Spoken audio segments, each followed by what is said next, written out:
My name is Alvin. I'm from Daly City, California, and I fucking love motorcycles. For me, I feel like with a lot of people, it always starts with being on two wheels, just any bicycle in general, right? So just riding a bike as a kid, riding around the neighborhood. This is that feeling of, you're away from your parents, right? Just kind of doing whatever the hell you want.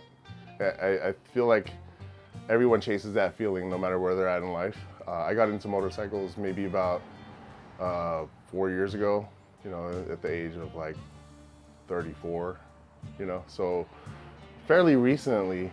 And going back to that feeling as a kid, I think it's just like really chasing that feeling of being out there doing whatever you want kind of thing without having to respond to a whole bunch of folks. It's just you and your bike. I think that's what we're all after, I feel like. So a little bit about HeartBreak Moto.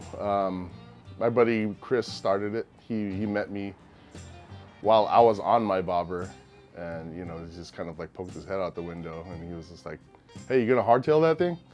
And just me, I felt like I was the only one riding a Honda Shadow bobber around here, thinking that like, what does this guy know?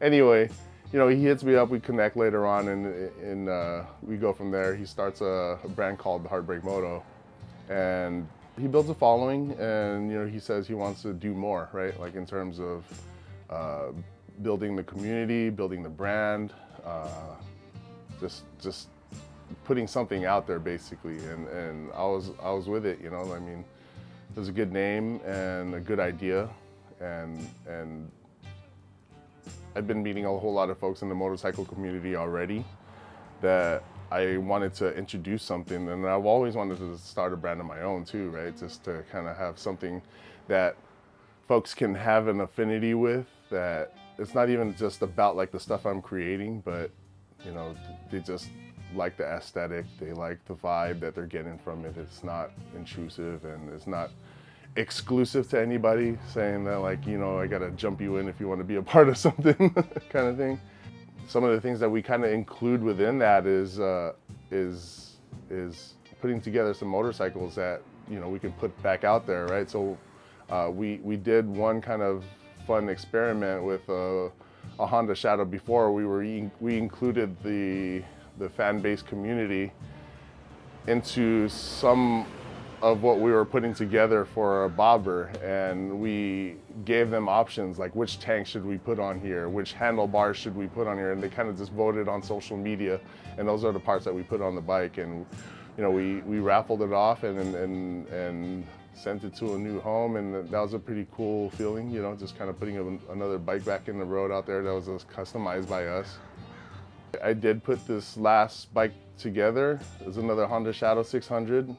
Customized a whole bunch of stuff on it. I still kind of want to do more to it, film more content. I'm going to be putting that bike out there for the next raffle, and hope somebody wins it and is able to enjoy it, just ride it. So I've definitely been having fun with it the past couple days, just putting around on it, checking out the sunsets and all that stuff. It's been, like I said, it's a really good, reliable bike, so for the next person to enjoy.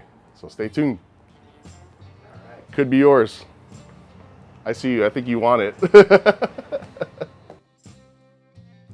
No, that's a valid question. And I've been listening to a lot of podcasts too that, like talk about this kind of thing. And a lot of it makes sense to me. But I think it really depends. So right now, the point that I'm in, I haven't been in the motorcycle community for that long. So it really did intrigue me, the whole building aspect of it, right? I don't even want to say building, because I'm not really building a whole lot, right? Like I'm not doing a whole lot of frame off motorcycle builds or anything like that. It's just the heavy customizing and making certain pieces of the bike kind of fit your style is what I'm into. So I want to say that yes, I do enjoy building almost more than I enjoy riding right now. I haven't ridden long distances a whole lot, so I can't speak on it. A lot of the folks that I ride with, they have so many stories to tell about like all these crazy long trips they've been on. I don't have that. You know, my perimeter is real small right now where I've been on a motorcycle. That can change, you know, and I see that changing over time. I'm trying to get into moto camping more, so you know, all those things take you further distances, right? And obviously, if you're moto camping, you're not really building anything while you're out there. So trying to discover that aspect of motorcycles has been kind of like slowly what I've been getting into. That's a valid question. I feel like what got me into Hondas was one simple thing is seeing a group of folks do it that I didn't know this could be done to a Honda, right? So, and these folks are Lane Split Boulevard, right? So I was into cars, into the car scenes, just kind of, I'm not a car builder or anything like that. I don't know any cool shit or cool cars or whatever, but I used to go to a lot of car shows, a lot of car meets, and they did one in San Jose, Japantown, that happened, called Shukai. And that's where I met the Lane Split folks. They brought out their motorcycles over there, and I saw it. You know, as you look closer, you know, you start to see the Honda aspect of it. But before, it was just kind of vague, right? Like looks like a chopper, it looks like a bobber. It's probably a Harley, right? But just kind of taking a look closer at it and seeing that it was a Honda Shadow. Asked them, and they told me it was a Honda Shadow. I didn't even know what a Shadow was, but just seeing like the customization that they've done to their motorcycles, seeing that this is what's possible, and it didn't cost them a fortune, really piqued my interest in getting into motorcycles, even because I hadn't ridden motorcycles before that. But I think that's what got me into the Honda customizing culture, I guess. A message for them, I mean, it's not, I don't even want to fight fire with fire kind of thing, you know, because the thing is, in all honesty, Honda don't pay me, you know. I mean, I cut myself, I don't bleed Honda blood. If they did, that'd be a different story. I'd be all about it. I'd be wearing a Honda shirt right now. But no one can really bag on what you love, right? And I like working with my hands. I like I like trying to make something that actually works, that I can enjoy for myself, and I could say I did it myself. Honda has made it really accessible to a lot of folks by having this high production motorcycle out there. That's just they're everywhere. So for me, I couldn't help it. You know, I mean, it's just easy. Like, they're super reliable. Who can, you know, say anything about that?